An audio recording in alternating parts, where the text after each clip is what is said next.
ಇವರು ಒಂದು ಕಂಪ್ಲೇಂಟ್ ಮೇಲೆ ಯಾರೋ ನಮ್ಮ ಮಹಿಳಾ ಆಯೋಗದ ಅಧ್ಯಕ್ಷರು ಅವರು ಒಂದು ಎಕ್ಸ್ ಮಾಡಿದ್ರು, ಎಕ್ಸ್ನಲ್ಲಿ ಟ್ವೀಟ್ ಮಾಡ್ಕೊಂಡ್ರು ಮುಖ್ಯಮಂತ್ರಿಗಳು ರಚನೆ ಮಾಡ್ತೀವಿ ಅಂತೇಳಿ. ಆಯೋಗದ ಅಧ್ಯಕ್ಷರು ಸರ್ಕಾರಕ್ಕೆ ಪತ್ರ ಬರೆದಿದ್ದರು, ಅವರ ಮನವಿಗೆ ಸ್ಪಂದಿಸಿ ಈ ನಿರ್ಣಯ ಕೈಗೊಳ್ಳಲಾಗಿದೆ. ಇಲ್ಲಿ ಅವರು ಪತ್ರ ಬರೆದಿರೋದು ಎಲ್ಲೂ ರೇವಣ್ಣ ಅವರ ಹೆಸರಿಲ್ಲ, ಸಾರಿ ಪ್ರಜ್ವಲ್ ರೇವಣ್ಣದ್ದು ಇಲ್ಲ, ರೇವಣ್ಣಂದು ಇಲ್ಲ. ಮುಖ್ಯಮಂತ್ರಿಗಳು ಪ್ರಜ್ವಲ್ ರೇವಣ್ಣ ಅವರ ಅಶ್ಲೀಲ ವಿಡಿಯೋ ಅಂತ ಹೇಳಿ ಟ್ವೀಟ್ ಮಾಡ್ತಾರೆ. ಇಲ್ಲಿ ಕಂಪ್ಲೇಂಟ್ನಲ್ಲಿ ಆಯೋಗದ ಅಧ್ಯಕ್ಷರು ಪರ್ಟಿಕ್ಯುಲರ್ ಹೆಸರು ಯಾರ್ದು ಹಾಕಿಲ್ಲ, ಪ್ರಕರಣದ ಬಗ್ಗೆ ತನಿಖೆ ಮಾಡಿ ಅಂತ ಹೇಳೋದು. ಮುಖ್ಯಮಂತ್ರಿಗಳು ಲಾಯರು ಬೇರೆ ಅವರು. ಇದರಲ್ಲಿ ಟ್ವೀಟ್ನಲ್ಲಿ ಪ್ರಜ್ವಲ್ ರೇವಣ್ಣದ ಹೆಸರು, ನಾನು ಅದಕ್ಕೆ ತಕರಾರೇನಿಲ್ಲ, ನಾನು ಟೆಕ್ನಿಕಲ್ ಪಾಯಿಂಟ್ ರೈಸ್ ಮಾಡೋಕ್ಕೆ ಹೋಗಲ್ಲ. ಇದು ಯಾವ ರೀತಿ ಸಂಚುಗಳು ನಡೆದಿದೆ ಅನ್ನೋದಕ್ಕೆ ನಾನು ಹೇಳ್ತಾ ಇರೋದು. ಅವ್ರು ಹೇಳಿಬಿಟ್ರು, ಇಲ್ಲ ಕೊಡಿ ಅದು ಹೇಳಿದ್ರು. ಅದಾದ ಮೇಲೆ 26ಕ್ಕೆ ಅವರು ಯೋಗೇಶ್ ಎಕ್ಸಾಟಿಕ್ ವೆಜಿಟೇಬಲ್ ಕೃಷಿಯಲ್ಲಿ ಎಕರೆಗೆ 5 ಲಕ್ಷ ಗಳಿಸ್ತಿದ್ದಾರೆ. ನೀವು ಕೂಡ ಅವರಿಂದ ಕಲಿಬೇಕಾ? ಅವ್ರ ಜೊತೆ ವಿಡಿಯೋ ಕಾಲ್ನಲ್ಲಿ ಮಾತಾಡಬೇಕಾ? ಈಗಲೇ ಫ್ರೀಡಮ್ ಆ್ಯಪ್ ಡೌನ್ಲೋಡ್ ಮಾಡಿ. ಟ್ವೀಟ್ ಮಾಡಿದ್ರೆ 27ಕ್ಕೆ ಟ್ವೀಟ್ ಮಾಡಿದ್ರು, ರಚನೆ ಮಾಡ್ತೀವಿ ಅಂದರು. ಬೆಳಗ್ಗೆ ರಚನೆನೂ ಮಾಡಿದ್ರೇನೋ SIT 28ನೇ ತಾರೀಕು.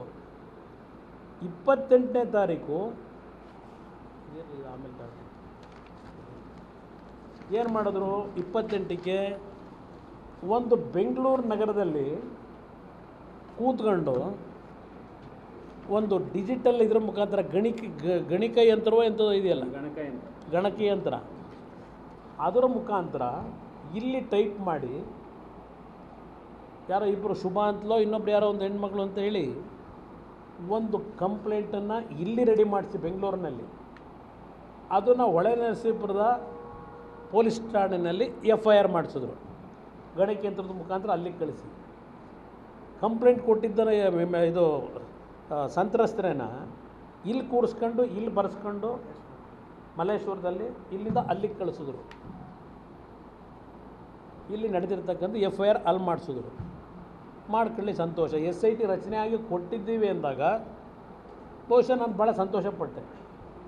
ಮುಖ್ಯಮಂತ್ರಿಗಳು ಇಷ್ಟೊಂದು ಸ್ಪೀಡಲ್ಲಿ ಈ ತನಿಖೆ ಆದೇಶ ಮಾಡಿ ರಾಜ್ಯದ ಗೌರವವನ್ನು ಯಾವ ಮಟ್ಟಕ್ಕೆ ಉಳಿಸ್ಲಿಕ್ಕೆ ತನಿಖೆಯನ್ನು ಮಾಡಲಿಕ್ಕೆ ಹೊರಟಿದ್ದಾರೆ ಅಂತೇಳಿ.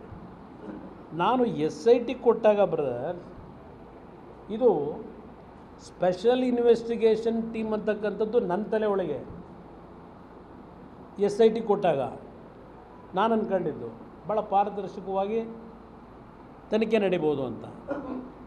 ಆಮೇಲೆ ನನಗೆ ಗೊತ್ತಾಗಿದ್ದು ಇದು ಸ್ಪೆಷಲ್ ಇನ್ವೆಸ್ಟಿಗೇಷನ್ ಟೀಮ್ ಅಲ್ಲ,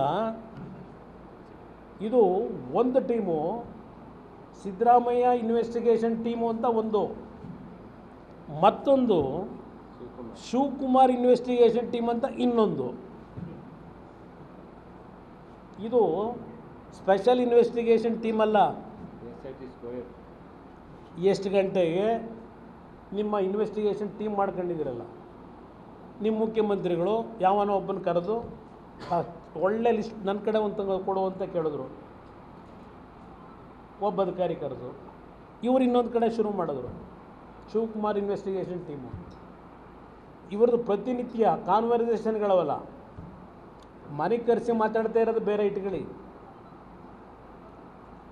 ಕಾನ್ವರ್ಸೇಷನ್ ನಡೀತಾವಲ್ಲ ಫೋನ್ ಟ್ಯಾಪ್ ಇದರಲ್ಲಿ, ಅವೆಲ್ಲ ಇವತ್ತು ಹೊರಗೆ ಬರಬೇಕು.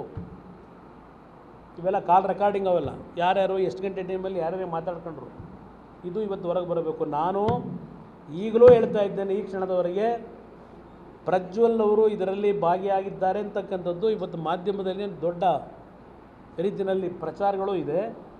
ನಾನು ಅದಕ್ಕೆ ವಿಷಯಕ್ಕೆ ನಾನು ಅಡಚಣೆ ಮಾಡಲ್ಲ, ನಾನು ಪ್ರಜ್ವಲ್ ರೇವಣ್ಣ ಅವರನ್ನು ವಹಿಸ್ಕೊಳ್ಳಲ್ಲ. ತನಿಖೆ ಪಾರದರ್ಶಕವಾಗಿ ಮಾಡಿ.